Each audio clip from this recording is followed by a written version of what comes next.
एक महत्त्वाची बातमी, नगरविकास खातं एका व्यक्तीचं नसून ते सरकारचं खातं आहे असं पंकज भोयर म्हणाले। नगरविकास खात्याच्या माध्यमातून शहरांचा विकास करण्याचं काम होत असतं असंही भोयर म्हणाले। गुलाबराव पाटलांना त्यांच्या वक्तव्याबद्दल विचारावं लागेल असंही पंकज भोयर म्हणाले। नाही, नगर विकास खातं हे असं कोणी एखाद्या व्यक्तीचं किंवा विशिष्ट व्यक्तीचं नसतं, ते शासनाचं नगर विकास खातं आहे आणि नगर विकास खात्याच्या माध्यमातून शहराच्या विविध भागातला वेगवेगळ्या योजनांच्या माध्यमातून विकास करण्याचा प्रयत्न हा त्या ठिकाणी सरकारचा असतो। पण अशा पद्धतीनं मी तर ते स्टेटमेंट ऐकलं नाही, परंतु अशा पद्धतीचं जर का स्टेटमेंट आलं असेल तर त्याचा नेमका अर्थ काय हा गुलाबराव पाटलांनाच एक महत्त्वाची बातमी, नागपुरातील कामठी नगर परिषदेचे काँग्रेस उमेदवार त्यांचा अर्ज आता बाद करण्यात आलाय। नागपूर खंडपीठाकडून आसिफ सरमतिया यांचा उमेदवारी अर्ज बाद झालाय। आसिफ सरमतिया यांचा उमेदवारी अर्ज अधिकृत नसल्याचा मुद्दा मान्य करत हा अर्ज बाद करण्यात आला। त्यामुळे काँग्रेसकडून हाजी अब्दुल शकूर नागाणी हे आता अधिकृत उमेदवार असणार आहेत। छत्रपती संभाजीनगरात मतदार याद्यांमध्ये चुका झाल्यास थेट निलंबन केलं जाणार आहे। मनपा आयुक्त जी श्रीकांत यांनी हा कडक इशारा दिलाय। मतदार याद्यांमध्ये असंख्य चुका असल्याच्या तक्रारी आढळल्या होत्या। दरम्यान आयुक्तांनी आता बैठक घेत अधिकाऱ्यांना या सूचना करत इशारा दिला। एक महत्त्वाची बातमी, भायखळ्यातील राणीच्या बागेत शक्ती वाघाचा आकस्मिक मृत्यू झालाय। राणीच्या बागेत शक्ती वाघाची हेळसांड झाल्याचा आरोप होतोय। दरम्यान 17 नोव्हेंबरला शक्ती वाघाचा अचानक मृत्यू झाला होता। राणीच्या बागेकडून आता या संदर्भातलं स्पष्टीकरण देण्यात आलंय।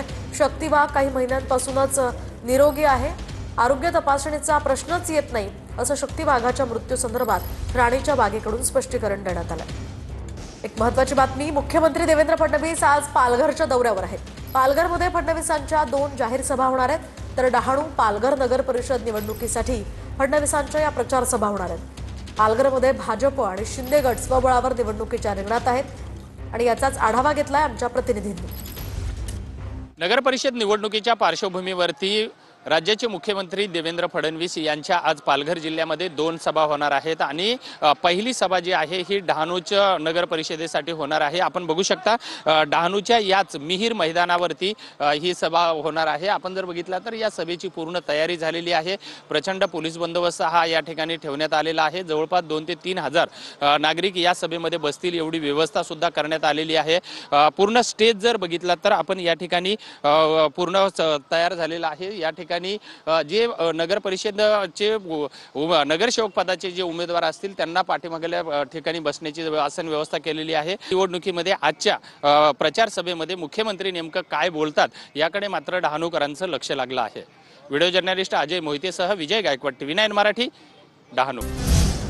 एक महत्त्वाची बातमी, 2023 सालचे हिंगणघाटमधील जळीत कांड प्रकरण, त्यामध्ये एक अपडेट समोर येते। महाविकास आघाडी सरकारनं दिलेलं आश्वासन महायुती सरकार पूर्ण करणार असं पंकज भोयर म्हणाले।